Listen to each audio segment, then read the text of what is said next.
A world on the brink. Space is vast. Infinite. Unforgiving. The Federation starship Vanguard sliced through the endless void, its sleek form illuminated by the twin suns of the Nebulan system. Inside the dimly lit command deck, Commander Gavin Riker stood near the viewport, arms crossed, jaw set with quiet determination. Through the reinforced glass, the blue-green expanse of Nebulan 6 loomed below, a planet untouched by war, yet already a battlefield. A voice crackled through the intercom. "Approaching planetary orbit, Commander." Riker exhaled slowly. He had been here before. Not on this world, no, but on countless others just like it. Planets rich in resources, targeted by corporate greed, where diplomacy came too late and survival became a matter of who struck first.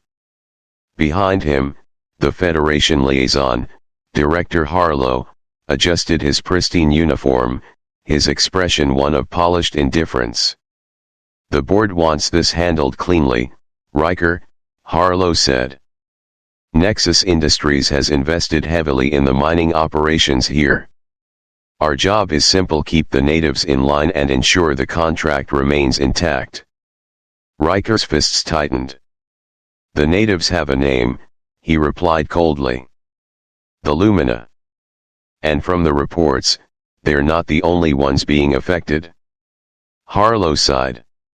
"If you're referring to the phantom creatures, I assure you, they're nothing more than local wildlife. This is a business venture, Riker, not some primal fairy tale about balance and harmony." But Riker wasn't convinced. He had read the classified reports.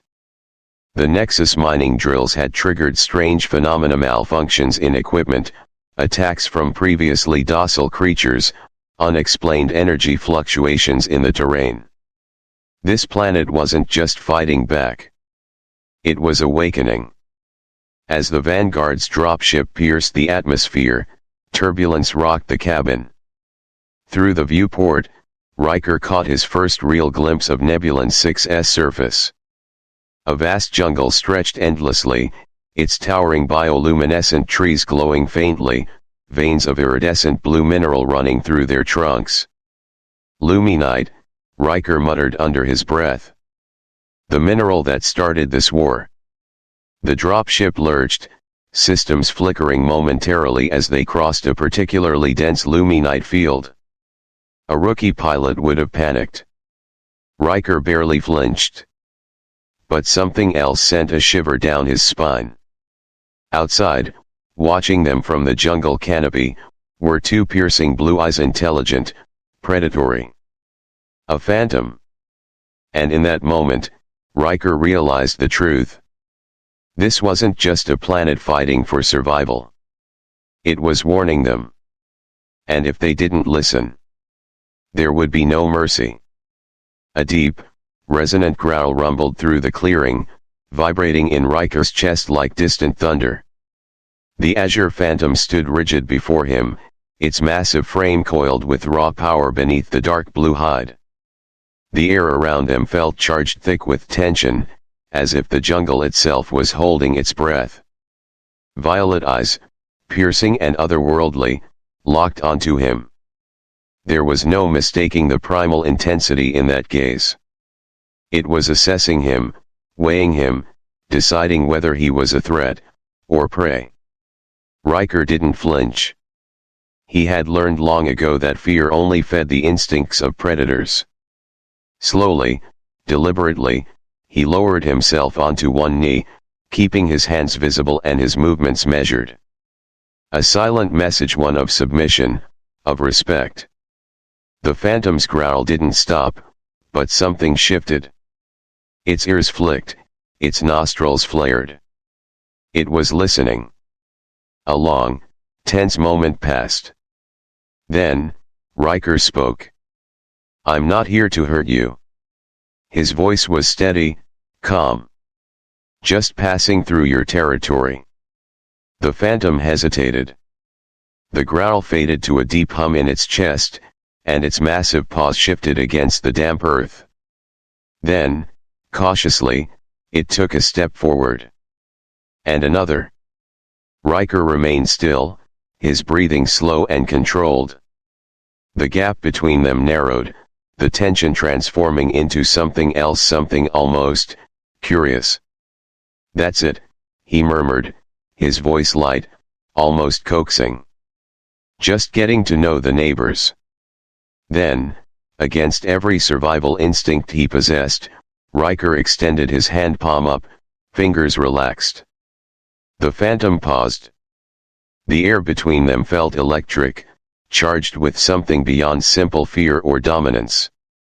It inhaled deeply, its nostrils flaring as it caught his scent. The warm breath against Riker's skin carried the wild scent of the jungle, laced with something metallic, something unfamiliar. For a heartbeat, neither moved. Then, to his utter disbelief, the Phantom leaned in. A soft, rumbling sound vibrated through its chest, not a growl, but something closer to a purr. And before Riker could fully process what was happening, the massive creature nudged its head against his hand. A breathless laugh escaped him. His fingers sank into the Phantom's fur, silky, impossibly smooth. It was surreal. The jungle's apex predator, the beast whispered about in fear and legend, was standing beside him, trusting him. A connection had been forged. A moment that defied logic, expectation, and everything Riker thought he knew about this world. "Well, I'll be damned by the sacred moons." The voice sliced through the silence, laced with disbelief. Riker turned sharply, instinct taking over. Ainoya stood at the edge of the clearing, frozen in place. Her wide blue eyes flickered between him and the Phantom, the bioluminescent markings on her skin pulsing rapidly, a reaction Riker had learned to associate with strong emotions. Fear. Alarm. Awe. Perhaps all three. Her expression was unreadable, but the weight of what she was witnessing was clear. "You tamed our apex predator." The words were barely more than a whisper. Riker exhaled, glancing down at the Phantom. Was that really what had happened? He wasn't sure tamed was the right word, but he knew one thing: the creature wasn't afraid of him anymore. And it wasn't running. The Phantom tensed at Ainoya's presence but didn't retreat. Instead, it pressed its massive body closer to Riker, a silent but unmistakable gesture. A plea for reassurance. "I think he's just lonely," Riker said, his voice softer now. "Like all of us." Ainoya blinked. Something about his words struck her, like a blade slipping past armor. Loneliness, an emotion that transcended language, species, and even worlds. The Phantom turned its violet gaze to her, watching, waiting. And in that moment, the question was no longer whether this creature could be tamed. It was whether the walls they had built, walls of fear, of history, of mistrust, could be brought down. Ainoya hesitated at the clearing's edge. The rapid pulsing of her bioluminescent markings slowed, the frantic energy in her stance easing. Carefully, she stepped forward. The Phantom's eyes followed her, its posture unreadable. But it didn't move away. Ainoya inhaled sharply. When she spoke, her voice was almost reverent, yet laced with something darker. "The Azure Phantom has killed dozens of our hunters," she murmured, barely above a breath. "It's been the terror of our tribe for generations." Riker's gaze flickered between her and the beast at his side. The words painted a creature of nightmares, one that stalked the shadows, a silent predator that had haunted the Lumina for centuries. But that wasn't the Phantom standing before them now. The creature leaning into his touch, rumbling with something akin to contentment, wasn't a monster. It was something else. Something misunderstood. Maybe he was just protecting his territory, Riker offered. Or maybe, He was afraid. The phantom's tails flicked lazily, the tension in its muscles nearly gone. The steady rise and fall of its chest, the deep, rhythmic purring, it all spoke of a being that had never sought conflict, only survival. Ainoya's expression wavered. Whatever she had believed about this creature before, Riker could see it now. Something was beginning to change. The phantom had once been a symbol of fear. But perhaps, it was meant to be something more. Silence stretched between them, heavy with unspoken thoughts. The phantom's deep, rhythmic purring filled the clearing, an eerie contrast to the weight of Ainoya's revelation. A creature feared for generations, now leaning contentedly against an outsider. Ainoya took another cautious step forward, her bioluminescent markings dimming to a steady glow. The tension in her posture had not entirely faded, but there was no mistaking the curiosity in her gaze. "How did you do this?" she finally asked, her voice quiet yet edged with disbelief. "Our bravest warriors have spent centuries trying to kill it." There was no accusation, no hostility, only the raw bewilderment of someone witnessing the impossible. Riker exhaled slowly, his fingers still tangled in the phantom's impossibly smooth fur. He let the question linger for a moment before answering. "That might be your answer right there," he said. "I didn't approach him as something to be conquered or killed. Just as another being, sharing this world." His words hung in the air, absorbed by the dense jungle around them. For generations, the Lumina had seen the Azure Phantom as a monster, a force of destruction to be eradicated. But Riker hadn't. He had not wielded weapons, nor fear, nor the instinct to dominate.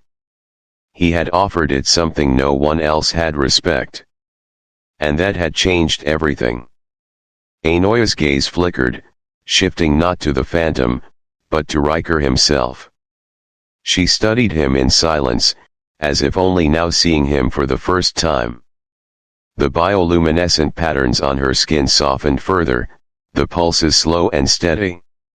"You are not what I expected, Commander," she murmured. Riker let out a quiet chuckle, his expression warm. "Riker," he corrected with a small smile. A flicker of amusement crossed her face, but it did not last long. Instead, she tilted her head slightly, her gaze steady. "And what did you expect?" It was a simple question, yet beneath it lay something deeper, a glimpse into the assumptions she had carried, about him, about humans, about all outsiders who had come before. Riker met her gaze, unflinching, waiting for the answer. Because in that moment, he knew her perception of him, and perhaps of much more, had just begun to change. Ainoya exhaled, her gaze still thoughtful, still searching.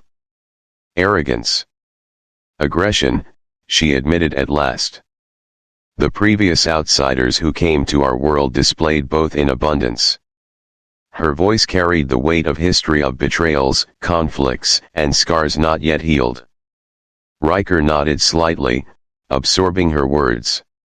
He had suspected as much, but hearing it aloud confirmed the deep-rooted distrust her people held.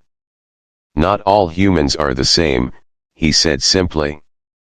"Just as I imagine not all Lumina are the same." A quiet truth, yet an important one. He wasn't here to prove himself as different. He was simply being himself. And perhaps, that alone was enough to challenge her expectations. Beside him, the Azure Phantom let out a deep, satisfied rumble, its massive body shifting as it settled into the earth. No longer on guard, no longer wary. Ainoya watched, her expression unreadable, as Riker leaned back against the creature's flank, as if it were no more dangerous than a trusted companion. Then, with an easy grin, he patted the ground beside him. "Would you like to join us?" For a moment, hesitation flickered in Ainoya's glowing eyes. but then, curiosity won out. Cautiously, she stepped forward, lowering herself onto the ground beside him. Even as she sat, her posture remained tense, her muscles coiled with the instinct to flee at the first sign of danger. Riker noticed but said nothing. Instead, he simply glanced at her and offered a reassuring smile. "He won't hurt you." The Phantom, as if understanding, let out a slow exhale, something remarkably close to a sigh of contentment. Ainoya remained still, watching the creature with quiet fascination. Maybe, just maybe, this was the beginning of something new. The moment stretched between them, delicate and unspoken. Ainoya's fingers moved slowly through the Phantom's shimmering fur, her bioluminescent patterns shifting into a mesmerizing display Riker had never seen before. The great beast let out a low, satisfied rumble, no longer tense beneath her touch. "This is impossible," she whispered. But her lips hinted at a smile, betraying the wonder in her heart. Riker said nothing, only watching as the weight of centuries-old fear seemed to melt from her posture. They sat there, bathed in the golden hues of dawn, with the creature once feared now resting peacefully between them. And yet, Riker's attention began to drift from the Phantom to Ainoya herself. He noticed the way the early morning light caught the luminescent lines on her skin, how her scent warm, like cinnamon and starlight filled the air between them. It was intoxicating, unfamiliar yet comforting. Then, their eyes met. For a fraction of a second, the world around them faded. This moment wasn't about fear. It wasn't about diplomacy. It was something else entirely. But before Riker could process what it meant, a distant sound broke the spell. A faint, rhythmic hum, something carried on the wind from the village. Ainoya stiffened, turning toward the sound. "We should go," she murmured, the softness in her voice replaced by something more guarded. Riker hesitated, but nodded. Whatever had just passed between them would have to wait. Because something was waiting for them back at the village. By midday, the jungle buzzed with an energy unlike anything Riker had felt before. Whispers traveled like wildfire, crackling through the Lumina village with a force stronger than any storm. He could hear it in the rustling of leaves, in the way the breeze carried hushed conversations from one hut to another. He had changed something. As Riker and Ainoya emerged from the jungle, the entire village seemed to pause. Workers halted mid-task. Traders forgot their wares. Children, who had moments ago been laughing, fell silent. Every glowing gaze turned toward them, wide with disbelief. The bioluminescent patterns along the villagers' skin pulsed erratically, shifting between awe, uncertainty, and something else Riker couldn't quite define. Instinctively, he slowed his pace. "They're afraid," he muttered under his breath, scanning the wary expressions around him. Ainoya, walking beside him, shook her head. "Not afraid," she corrected softly. "Astounded." Her voice carried a weight he hadn't heard before. A reverence, almost. She turned to him, her gaze steady. "The Azure Phantom has been our tribe's greatest terror for generations." A pause, then, "My great-grandfather lost his life to its claws. So did many of our strongest hunters." Riker absorbed her words in silence, glancing at the watching crowd. For them, this wasn't just an unusual event. It wasn't even a miracle. It was something far more profound. Because Riker hadn't just tamed a beast. He had rewritten legend. The silence that had settled over the village deepened as the crowd parted. From the largest dwelling at the heart of the settlement, a figure emerged. Chief Foes. He walked with the deliberate grace of a man who had spent a lifetime wielding authority not through force, but through wisdom. His bioluminescent markings flickered in a steady, controlled rhythm, betraying nothing of his thoughts. His gaze, sharp as a blade, moved between Ainoya, Riker, and the restless villagers. No one spoke. No one dared. Then, in a voice that carried the weight of countless generations, he asked, "Is it true?" The words settled over them like a heavy mist. "You made contact with the Azure One." A single question, yet so much more than that. It wasn't just about the creature, it was about history, about belief, about the very foundation of their people's understanding of the world. The silence stretched, waiting for an answer. Riker took a breath and stepped forward. Riker met Chief Fo's unwavering gaze and gave a firm nod. "We did." The crowd stirred. A murmur, like the rustling of leaves before a storm, spread through the gathered lumina. Some whispered in awe. Others in disbelief. "He's not the monster your people believe him to be," Riker continued. His voice was steady, each word carrying quiet conviction. "He's not a mindless killer. He was afraid. And when treated without hostility, he responded in kind." Some villagers exchanged glances, their bioluminescent markings shifting between uncertainty and curiosity. The old stories spoke of the Azure Phantom as a beast of nightmares. But now, standing before them, was living proof that those stories might not have told the whole truth. Not everyone was willing to accept that. A sharp voice cut through the murmurs. "This outsider makes a mockery of our traditions." The crowd turned as a tall, battle-scarred Lumina male stepped forward. Kath. His markings burned like fire, a stark contrast to the flickering uncertainty of the others. Rage simmered in his stance, in his clenched fists, in the way his eyes locked onto Riker like a predator sizing up its prey. "The Azure Phantom has claimed the lives of our bravest warriors," he said, his voice like a blade drawn against stone. "Including my brother." A hushed stillness fell over the village. Even the jungle beyond seemed to pause. Kath took another step forward, his towering presence imposing. "And now this, human claims to have tamed it like some common pet." His words dripped with venom, with grief, with a fury that had been simmering for years, waiting for an outlet. The tension in the air thickened, heavy with the weight of loss, tradition, and the challenge of change. And at the center of it all, Riker stood his ground.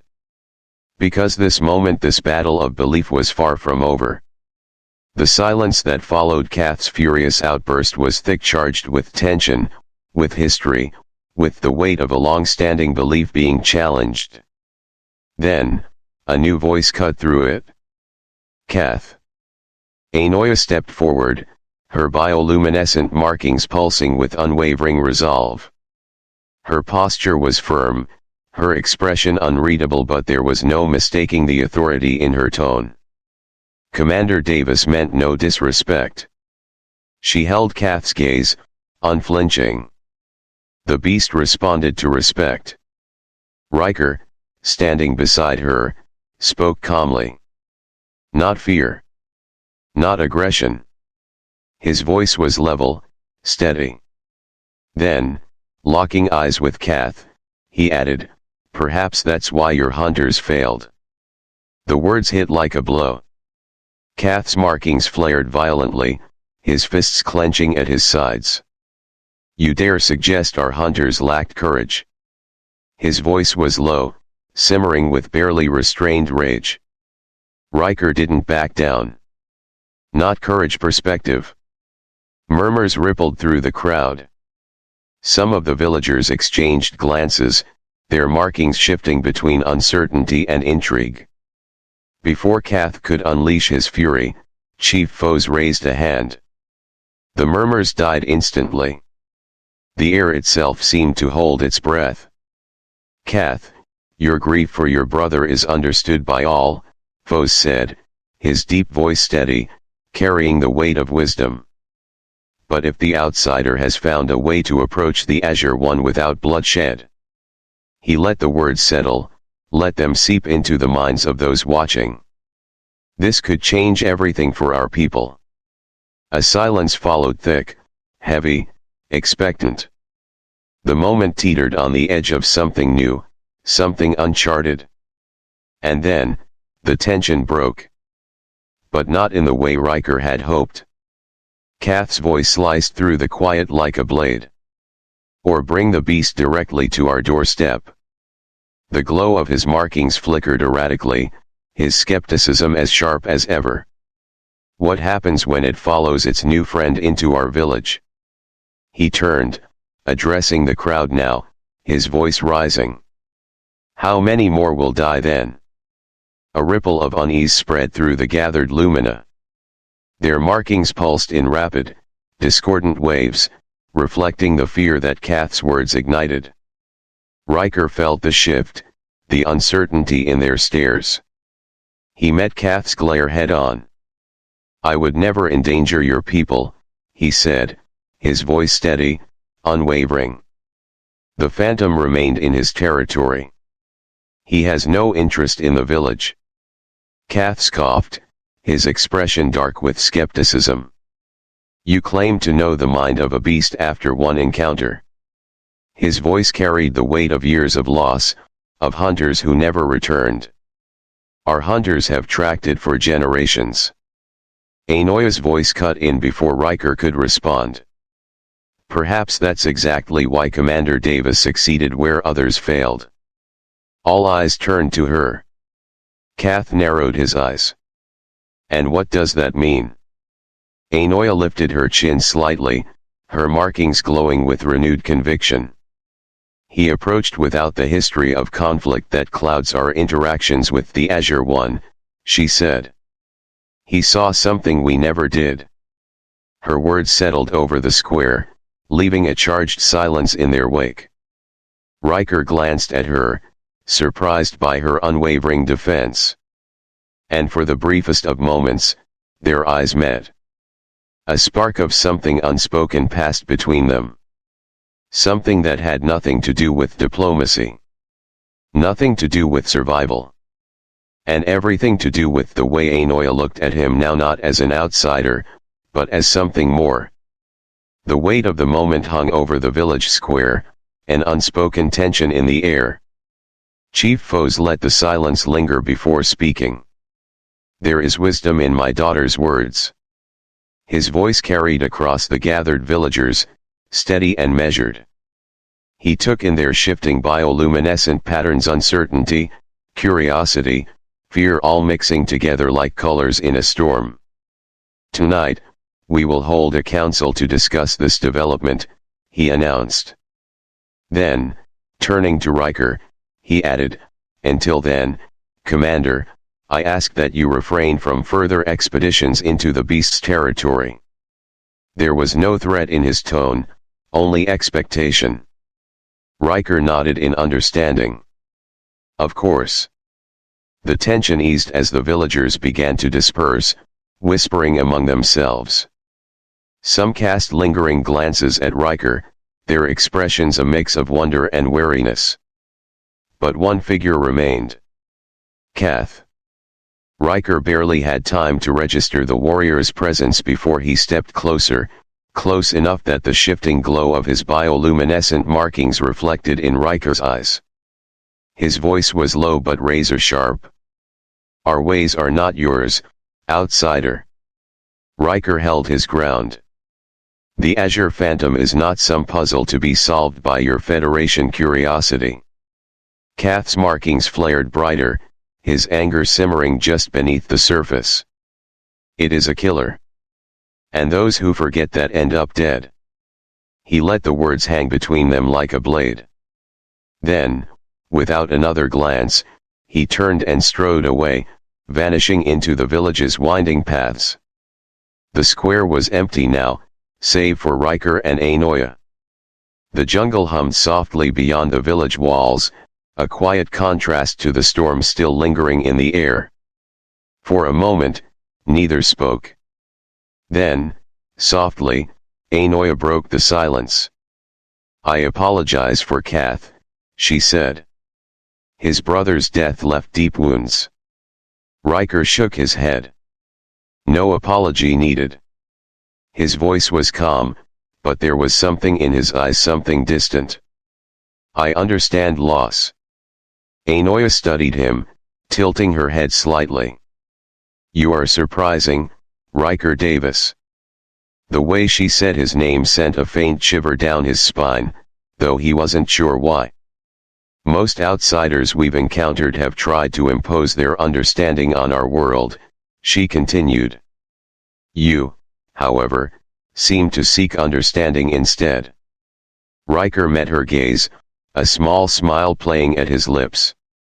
"That's the whole point of exploration, not to conquer, but to learn." She considered his words, then, without another word, gestured for him to follow. They walked in silence, leaving the square behind. She led him toward the outskirts of the village, where a small stream carved its way through the landscape, its water reflecting the soft glow of the jungle. The dappled sunlight filtered through the canopy, casting patterns of light and shadow across her turquoise skin. The bioluminescent markings along her arms shimmered like distant constellations. Riker watched her for a moment, mesmerized. The tension of the day still lingered, but here, in this quiet space, something else had begun to take shape. Something unspoken. Something neither of them dared name just yet.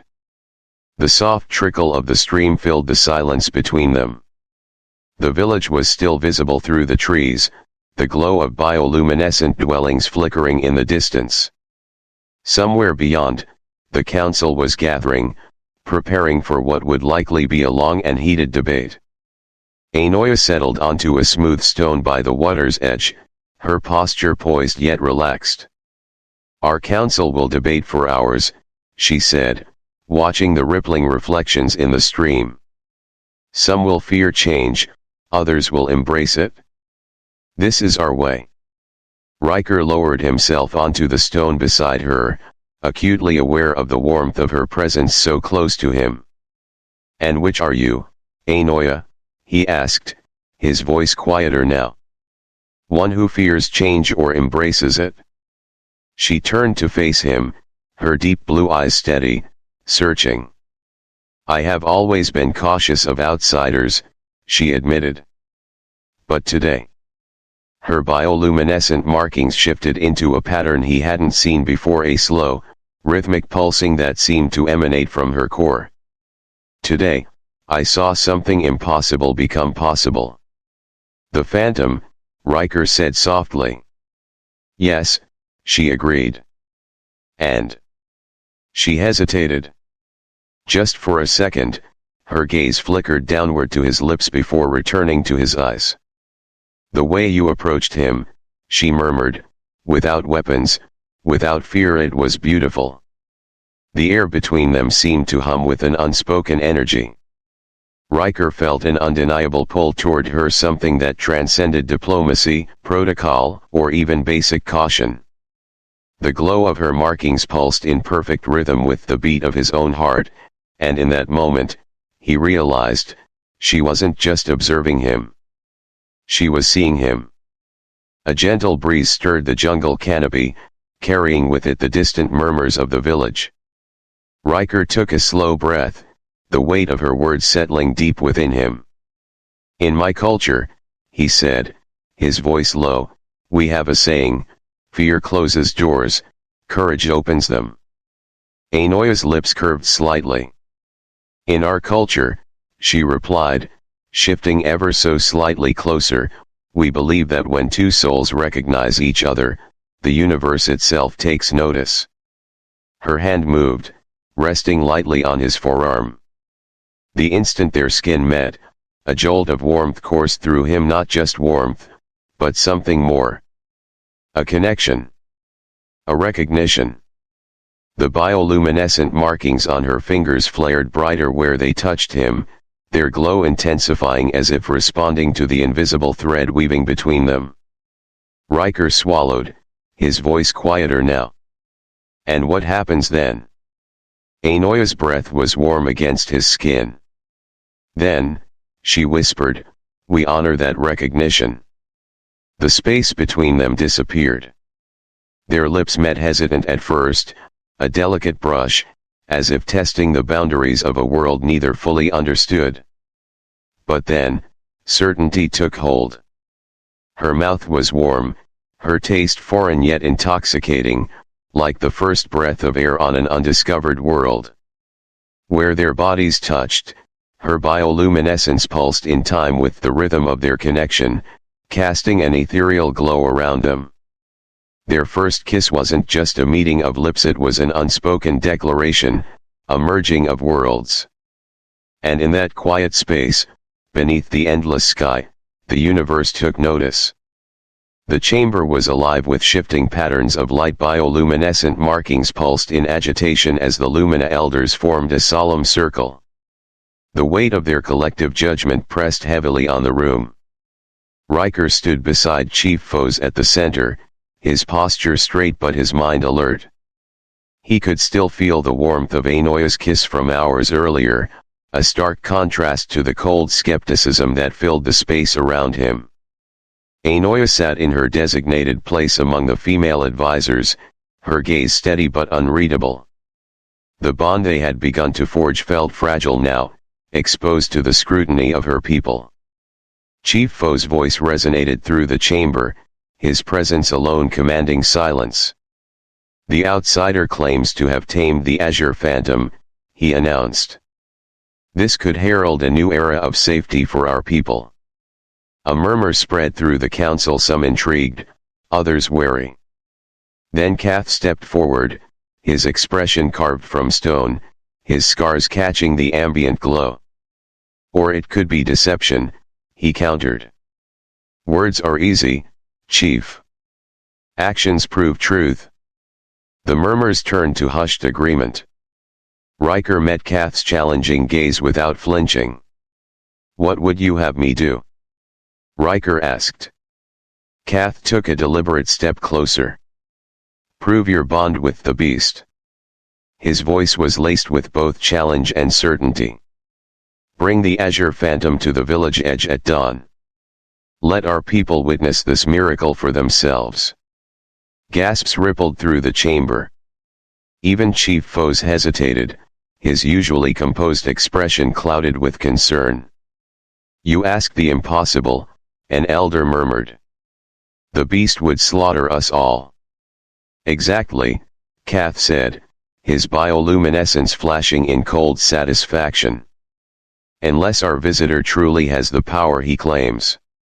Riker felt Ainoya's gaze on him, her markings shifting in subtle, unreadable patterns. Their connection new, uncertain, hung in the balance along with his mission. A decision had to be made. The room was silent. Every eye was on him. I accept, Riker said, his voice firm, unwavering. Murmurs rippled through the council once more, some filled with skepticism, others tinged with curiosity. But I won't endanger your people, Riker continued, his tone measured. I'll bring the Phantom to the clearing beyond the eastern boundary, close enough for observation, far enough to keep the village safe. Chief Foes studied him for a long moment, then gave a slow nod. Some elders exchanged glances, debating silently through the subtle flickers of their markings. Kath folded his arms. Then we will see the truth at dawn. Before another word could be spoken, a commotion erupted outside. The murmuring council turned toward the entrance as hurried footsteps approached. A young Lumina scout burst into the chamber, breathless, his markings flashing an urgent warning. Forgive the intrusion, Chief, he gasped. Strange vessels have landed in the northern valley, metal-skinned outsiders with machines that tear at the earth. They've established a perimeter and are advancing toward the Phantom's territory. The room exploded into chaos. Voices overlapped, questions shouted from all directions. Chief Foes raised both hands, his expression commanding. Silence. The chamber fell quiet, but tension still crackled in the air. How many? Foes asked. At least 30, the scout answered. With weapons unlike any we've seen. Riker's jaw clenched. A sinking certainty settled in his gut. Mining Corporation, he muttered. Probably Nexus Industries. They've been pushing into uncharted systems, stripping resources without Federation approval. Kath turned on him sharply. You knew of this? No, Riker snapped, meeting his glare head-on. But I know their type. They won't respect your land, your customs, or your people. To them, this planet is just another asset to exploit. The chamber's glow dimmed as the weight of the revelation settled over them. The council had begun the night debating one outsider's presence. Now, they had far greater concerns. The Phantom, the village, and their very way of life all were at risk. And dawn was approaching fast. The weight of the revelation hung over the council like a gathering storm. The presence of the mining corporation wasn't just a threat to the village, it endangered the entire ecosystem of Nebulan 6. Riker had seen this before. Nexus Industries didn't just choose sites at random. They were here for something specific, something buried beneath the soil that made it worth defying the Federation's regulations. Kath's voice cut through the tense silence. We must prepare defenses, he declared, setting aside his hostility toward Riker if only for now. We have no time to waste.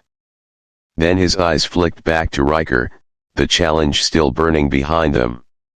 And I still expect to see you at dawn, Earthman. Riker gave a slow nod. The Phantom may be the key to all of this. If we understand why it lingers here, we might understand what Nexus is really after. Kath regarded him for a long moment, then, surprisingly, nodded. A temporary truce had been formed not out of trust, but out of necessity. As the council dispersed, the villagers moved quickly, preparing defenses, gathering supplies, and reinforcing their perimeters.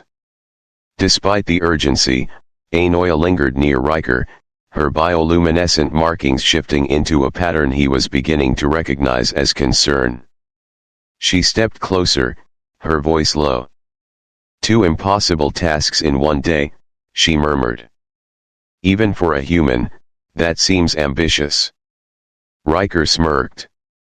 I've faced worse odds. Her sharp gaze studied him. Have you? Well, no, he admitted with a quiet chuckle. But confidence is half the battle. She exhaled, something unreadable flickering across her face. Then let's hope it's enough. As the village bustled with preparation, Riker and Anoia walked in step toward his quarters, the night air thick with tension. The council's decision had set everything into motion by dawn, everything would change. But right now, in this fleeting moment between duty and uncertainty, there was only her. Under the guise of strategy discussions, they slipped inside his quarters. The door had barely shut before Anoia was in his arms, her lips pressing against his with an urgency that sent a spark through his entire body. Riker responded without hesitation, his hands finding the warmth of her waist, her bioluminescent patterns glowing brighter where their bodies met. The energy between them was unlike anything he had ever felt, something deeper than desire, something primal and unexplainable. This is madness, she whispered against his lips, but she didn't pull away. Riker's fingers traced the luminous lines along her spine, marveling at how they brightened under his touch. Probably, he admitted, his breath mingling with hers. But I'll handle both. Kath's challenge. The corporation's threat. the impossible expectations placed upon him. He had no choice but to succeed. Ainoa searched his face, as if trying to memorize him in case everything fell apart by morning. Then, as if making a decision, she pulled back just enough to meet his gaze. "In my culture," she said, her voice softer now, "when we face great danger, we believe in bonding our life energy with those we care for."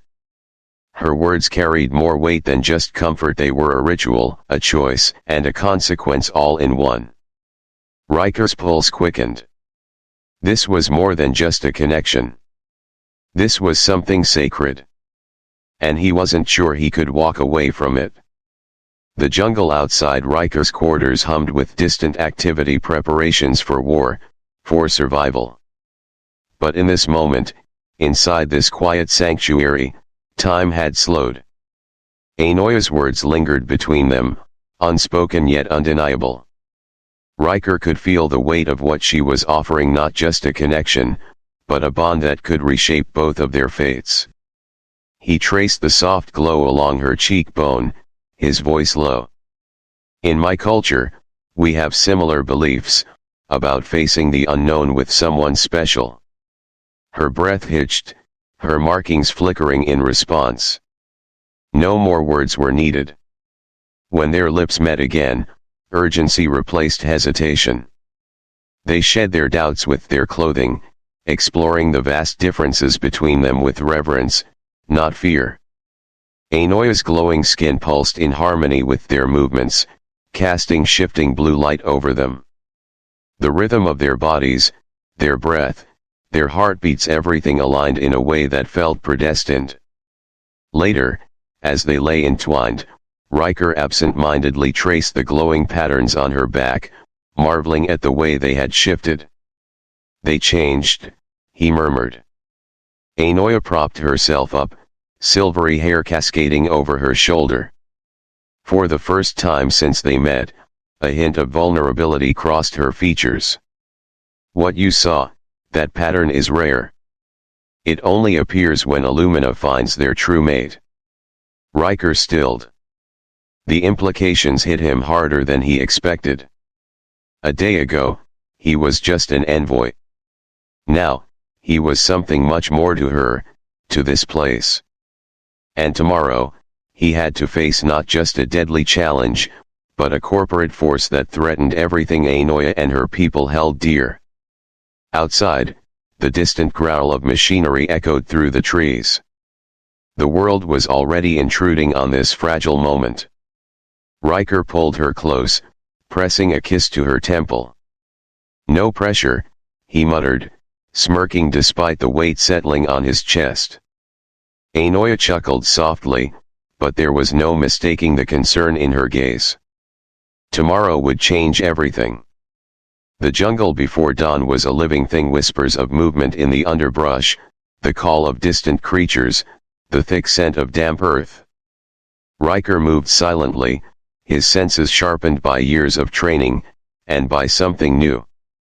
Ainoa's scent still clung to his skin, a reminder of their night together.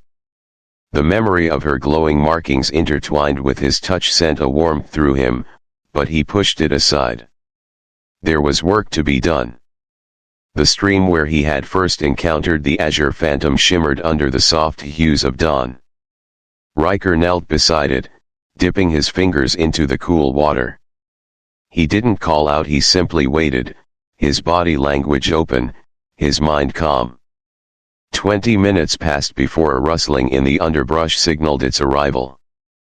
The phantom emerged from the foliage, its pale blue fur catching the morning light, making it seem almost ethereal.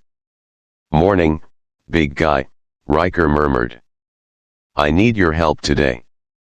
The creature regarded him for a moment before stepping forward. When it reached him, it nudged his shoulder with its massive head, nearly knocking him off balance. Riker chuckled, steadying himself. "Easy there." His fingers found the spot behind its ears, scratching gently. "I need to understand what those outsiders want with your land." As if it understood, the phantom turned and padded deeper into the jungle. After a few paces, it glanced back. "You want me to follow?" Riker muttered. "All right. Let's see where this goes." For nearly an hour, they moved through dense vegetation, the phantom guiding him with an eerie sense of purpose. Eventually, the trees thinned, revealing a steep ravine. Below, Riker's stomach tightened at the sight before him. A full-scale mining operation. Prefabricated buildings. Drilling equipment. Armed guards patrolling the perimeter. And emblazoned across the machinery Nexus Industries. "Damn it," Riker muttered. "They're moving fast. Even for them." The phantom let out a deep, guttural growl. Following its gaze, Riker spotted something embedded in the rock face, a glowing, iridescent mineral. It pulsed faintly, its color eerily similar to the phantom's fur. And to Anoya's bioluminescent markings. Riker's jaw clenched. "That's what they're after." He turned back to the phantom, studying the way its fur seemed to flicker in response to the drilling. Then he noticed it. With every strike of the drill, the creature's glow dimmed. It wasn't just reacting, it was connected. A chilling realization settled over Riker. Whatever this mineral was, it wasn't just valuable. It was tied to the phantom. To Anoya's people.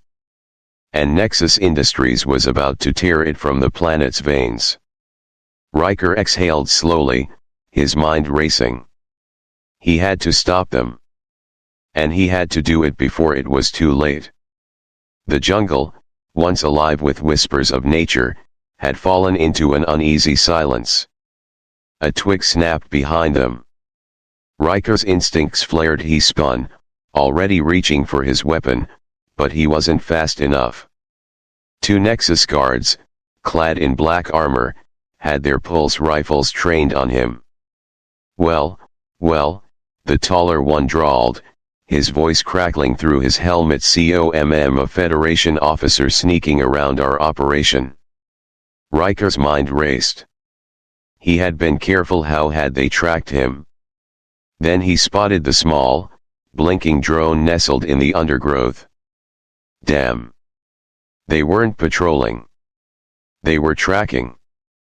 Beside him, the phantom tensed, muscles coiling, ready to strike. "Easy," Riker murmured, placing a firm hand on its flank. The second guard adjusted his aim, now pointing directly at the phantom. "What the hell is that thing?" "Local wildlife," Riker said smoothly. "Friendly and harmless, unless provoked." The first guard scoffed. "You're coming with us.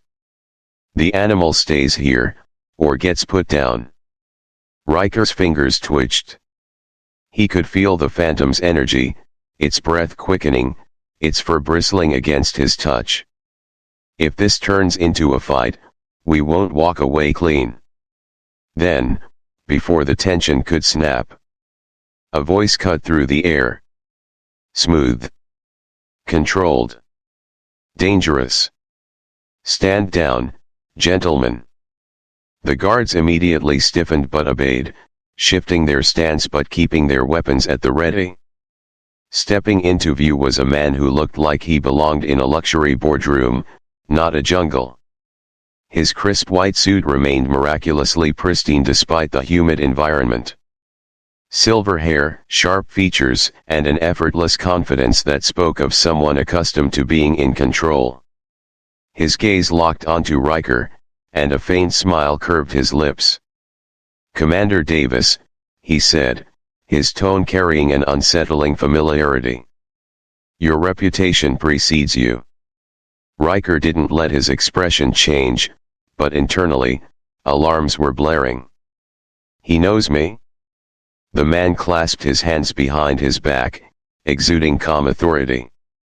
"I'm Director Harlow. Nexus Industries." Riker met Harlow's gaze, refusing to be the first to speak. The jungle around them buzzed with unseen life, but within this small clearing, the air was thick with unspoken threats. Finally, Riker broke the silence. "Your operation here is illegal." His voice was flat, unyielding. "This planet falls under Federation protection pending diplomatic relations with the indigenous population." Harlow let out a quiet chuckle, shaking his head as if he found the notion quaint. "Ah, legalities," he mused. "Such rigid structures. We prefer to think of it as accelerated resource allocation." Riker's jaw clenched. "You mean theft?" Harlow sighed, a patient parent dealing with an unruly child. "Commander, the Federation moves far too slowly for business needs. Red tape. Endless negotiations. Meanwhile, entire star systems waste untapped potential." He gestured around them. "We provide solutions." Riker glanced at the Phantom, which remained coiled, poised like a drawn bowstring. "Your solution is harming the locals," Riker said, his voice edged with steel.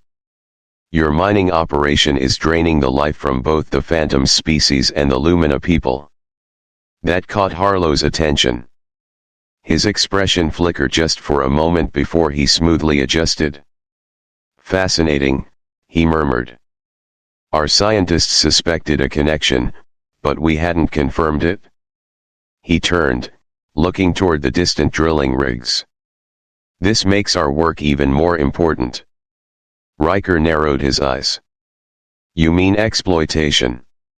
Harlow sighed again, as if Riker was the one being unreasonable. "Let's be practical. We're prepared to offer the natives significant compensation technology, medicine, protection, all the benefits of joining the galactic community." His hands spread in an effortless display of magnanimity. "Surely, Commander, you see the value in progress." Beside Riker, the Phantom let out a deep, guttural growl. Harlow's smile didn't falter, but his eyes flicked to the creature with the faintest hint of unease. Riker smirked. "I think my friend here has a pretty clear opinion on your offer." Harlow exhaled, his patience wearing thin. "Very well," he said, his voice turning cooler. "You're clearly an intelligent man, Commander Davis. I'd hate for you to find yourself on the wrong side of history." Riker stepped closer, lowering his voice just enough to make sure Harlow knew he wasn't bluffing. "I think you're about to find out," he said, "that history has a way of crushing people like you." The Phantom growled again, this time louder. And for the first time, Harlow's smile disappeared. Harlow's mask of civility wavered. His usual smooth composure cracked, if only for a second. "That beast is nothing but an evolutionary accident," he said, irritation creeping into his voice. "The mineral what we're calling luminite has applications that could benefit billions across the galaxy. Surely, you can see the greater good here." Riker's gaze didn't waver. He had seen this argument before: corporate greed dressed up as philanthropy. "What I see," he countered, "is a corporation disguising exploitation as progress." Harlow exhaled through his nose, as if humoring a naive child. "Come now, Commander," he said smoothly. "We can be reasonable men. Why don't we present our case to the village? Let the people decide." Riker narrowed his eyes. He didn't trust Harlow, but at least this move bought time. And time was something he could use. "Fine," he said. "Let's see how you spin this." Harlow's smile returned, practiced and effortless. "Excellent. I'll have my diplomatic team prepared immediately." Riker offered nothing more, turning on his heel. The Phantom, which had remained tense throughout the exchange, let out a quiet growl before nudging Riker's side. He looked down at the creature. Its eyes, glowing softly in the dim light, held an unspoken urgency. "You want to show me something," he murmured. The phantom didn't wait for a response. It turned sharply, disappearing into the jungle. Riker hesitated only a moment before following. The jungle thickened around them, the damp earth muffling their footsteps. The phantom moved with silent precision, guiding Riker through winding paths until they reached a waterfall cascading over a rock face. Without hesitation, the beast slipped behind the rushing water. Riker followed, and what he saw stopped him in his tracks. The cave walls pulsed with veins of luminite, casting an ethereal blue glow. But at the heart of the cavern was something even more profound. A litter of phantom cubs. They tumbled over one another, their soft fur shimmering with bioluminescent hues. The glow wasn't just from the luminite, it was inside them, woven into their very being. Riker let out a low breath. "No wonder you're so protective." One of the cubs, bolder than the rest, stumbled toward him, batting playfully at his boot. Riker glanced at the phantom, expecting a reaction. Instead, the creature merely watched, making no move to intervene. A silent display of trust. Kneeling, Riker brushed a hand over the cub's head. The tiny creature let out a soft chirp, pressing into his touch. His jaw tightened. "If Nexus gets its way, this place will be stripped bare." The cubs, the phantoms, the Lumina people, none of them would survive. He straightened, his resolve settling like iron in his chest. "I won't let them take this from you," he murmured. The phantom's eyes met his, as if understanding. Riker exhaled, turning back toward the cave entrance. Time to head back and meet Kath's challenge. But just as he took a step, a voice cut through the darkness. "I've been watching you, outsider." Riker tensed, instinctively reaching for his weapon. He turned sharply, his eyes scanning the shadows. Emerging from the dim glow was Kath. The Lumina warrior stood just beyond the luminite veins, spear in hand. The markings along his arms pulsed faintly, not in anger but in something more conflicted. Riker kept his stance measured. "Keeping tabs on me." Kath stepped forward, his eyes sweeping over the phantom cubs. "I followed to witness your failure," he admitted, his voice laced with an edge of bitterness. "Instead, I found this." He gestured toward the cubs. One of them let out a small, curious chirp. The sound echoed softly against the cave walls. Riker studied Kath's face. Something had shifted. "You understand now, don't you?" Riker said quietly. "Why the phantom fights? Why it defends this land so fiercely?" Kath didn't respond immediately. His gaze was locked on the cubs. Then, after a long pause, his voice lowered. "My brother died trying to kill their mother." Riker stilled. Kath's grip on his spear tightened. He thought the creature was a monster. He never knew it was protecting its family. Riker exhaled, nodding slightly. "Just as your brother was trying to protect yours." A heavy silence hung between them. Kath's posture shifted, his fingers loosened on his weapon, his stance no longer that of a warrior preparing for battle. Instead, there was something else. Understanding. Finally, Kath turned toward Riker, his glowing eyes filled with newfound resolve. "And now," he said, "these mining outsiders threaten both our families."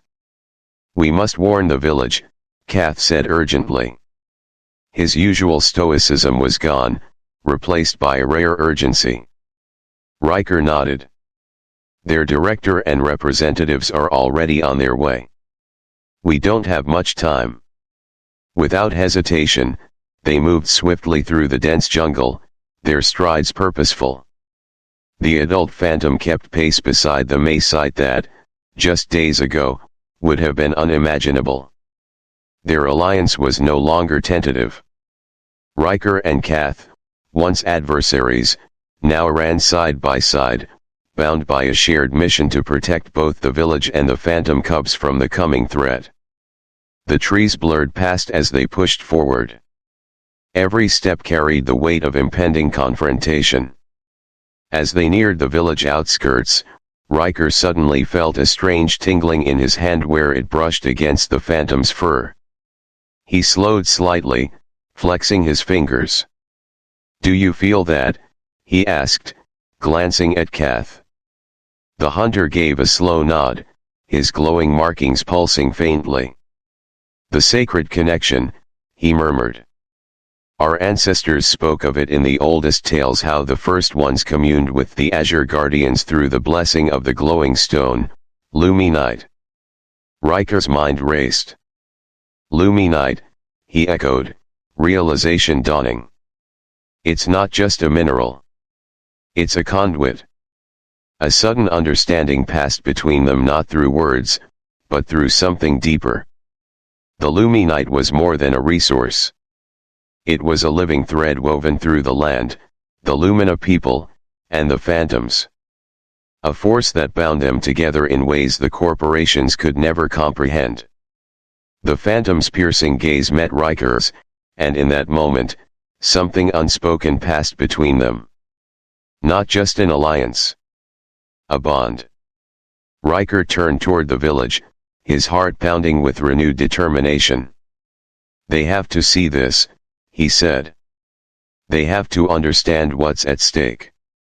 Together, they entered the village where Nexus was already waiting. The village square was tense. Director Harlow stood at the center, flanked by his corporate entourage. Korth, one of the elder warriors, stepped forward, his voice steady. "The outsider speaks the truth," he declared, his gaze sweeping over the gathered villagers. "I have seen the Phantom's den, lined with the very stone these miners seek to steal. They protect their young there just as we protect ours here." A murmur rippled through the crowd. Chief Thelos approached, his face unreadable. "These corporate representatives offer much in exchange for mining rights, technology, medicine, protection." "Lies," Riker said firmly. His voice carried through the square. "The mineral they're extracting, Luminite, isn't just a rock. It's biologically linked to both your people and the Phantoms. Their mining is already causing harm." Harlow's smile was tight, his tone measured. "Commander Davis exaggerates. Our extraction methods can be adjusted to minimize impact." "Minimize," Riker countered, stepping forward, "but never eliminate." His eyes flickered to the Phantom beside him. Then, trusting his instincts, he placed a hand on the creature's head. With his free hand, he reached for Anoya, the village seer. The moment their three-way contact was complete, a surge of energy shot through him. Flashes of phantom memories filled his mind, centuries of guardianship over the sacred caves, their pain as mining drills tore through Luminite veins, the desperation of a mother protecting her young. Simultaneously, he felt Anoya's consciousness, her people's ancient bond with the Phantoms, the way Luminite pulsed through their very bodies, the lost rituals that once celebrated their symbiosis with the land. And then unexpectedly, Anoya and the Phantom saw Riker's memories. Images of Earth's ruined landscapes flashed before them, oceans choked with plastic, forests burned to dust, civilizations that thought they could control nature, only to fall by their own hands. Then his oath as a soldier. His fight to protect the innocent. When the connection broke, a heavy silence fell over the square. Even Harlow and his guards stood frozen, transfixed by what they had just witnessed. "What just happened?" Harlow demanded, his corporate mask slipping. Ainoya stepped forward, her markings glowing with renewed intensity. "The sacred bond has been awakened," she declared. "This human has been chosen by the Azure Guardian as a bridge between our worlds." She turned to her people. "The glowing stone these outsiders seek is our lifeblood. The source of our connection to this world and to each other. And their mining will destroy what makes us Lumina." The phantom growled, its fur bristling, locking eyes with Harlow's entourage. Harlow scoffed. "This is absurd. Primitive superstition shouldn't stand in the way of progress." Riker took a step forward, his voice calm but firm. "It's not superstition. It's biology.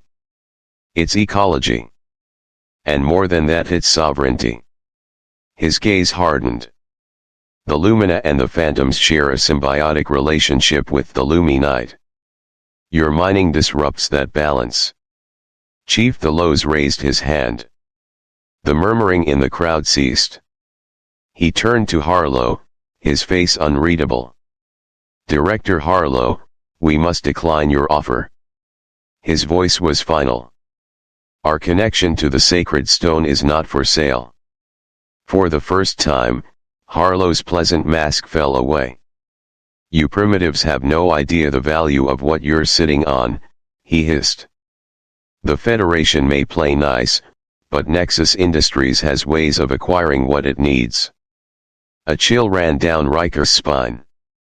He knew that tone. The threat beneath the corporate polish.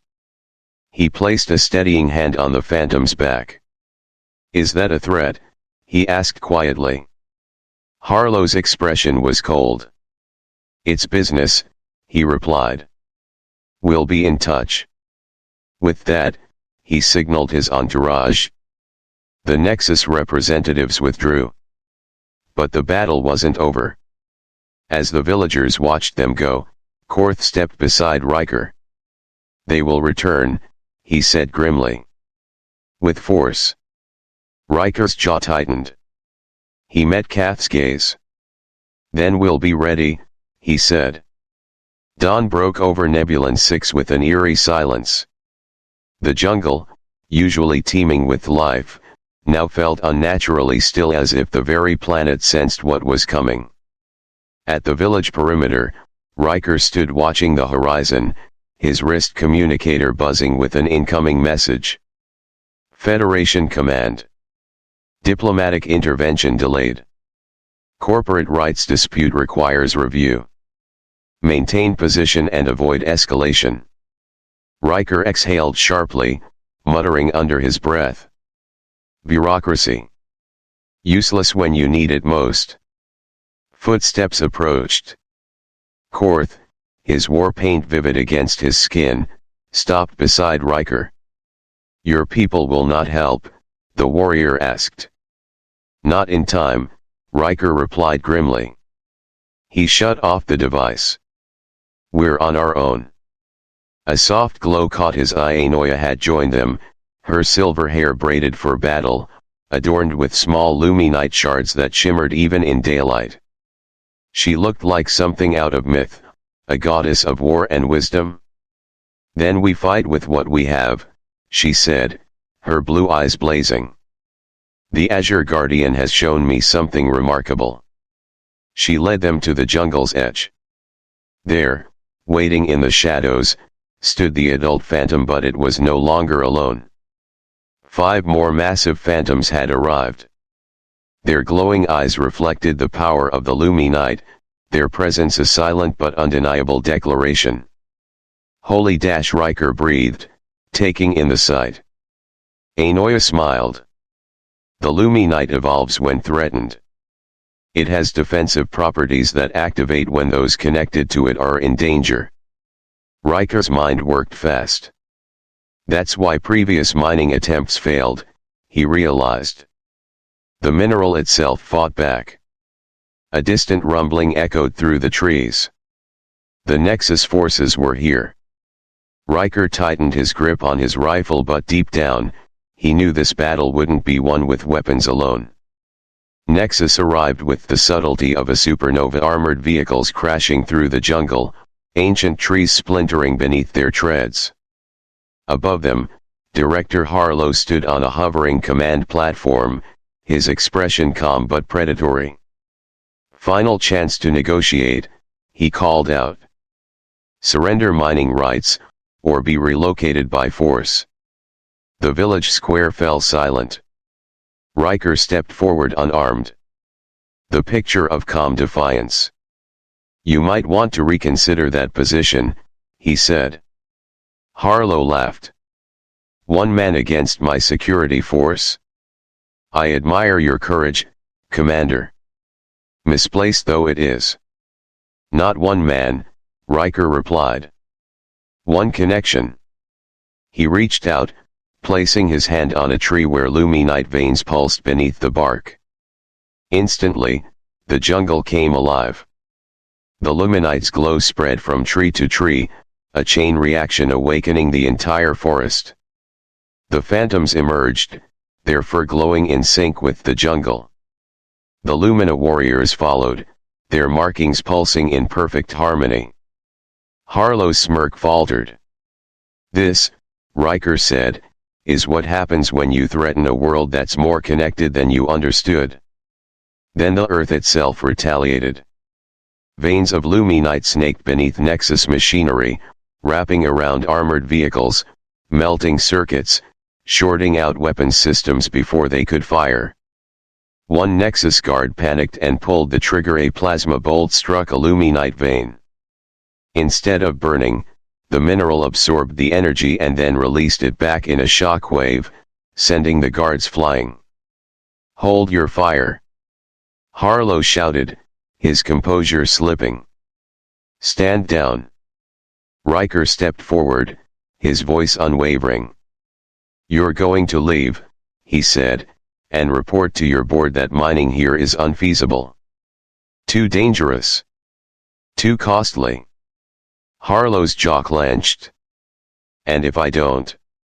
Riker placed his hand on the platform's edge. A pulse of luminite energy flickered through the circuitry. The platform wavered mid-air.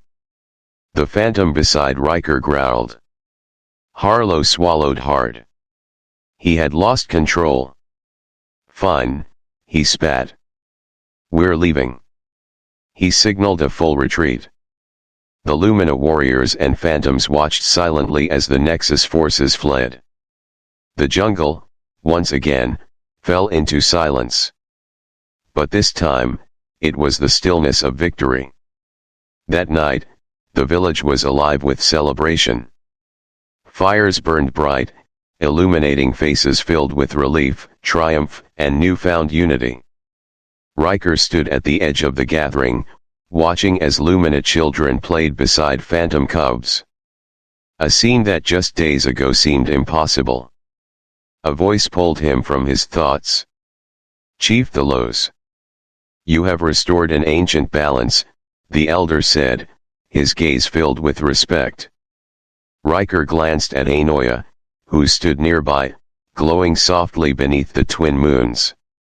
"Actually," Riker mused, a smile tugging at his lips, "I was thinking of requesting a permanent diplomatic post here." Thalos raised an eyebrow. "Someone needs to make sure Nexus doesn't try again." The elder nodded in approval. Later, in the sacred cave, the firelight flickered over smooth stone, casting shadows that danced across Anoia's bare skin. She lay beside Riker, her fingers tracing the lines of his face. "You never truly tamed the Azure Phantom, did you?" she murmured. Riker chuckled, pulling her closer. "No one tames something that magnificent." She smirked. "Yet you tamed me." Their laughter echoed through the cave, blending with the distant calls of the jungle. Outside, beneath the twin moons, the world pulsed with renewed life. The greatest power in the universe wasn't technology. It was connection.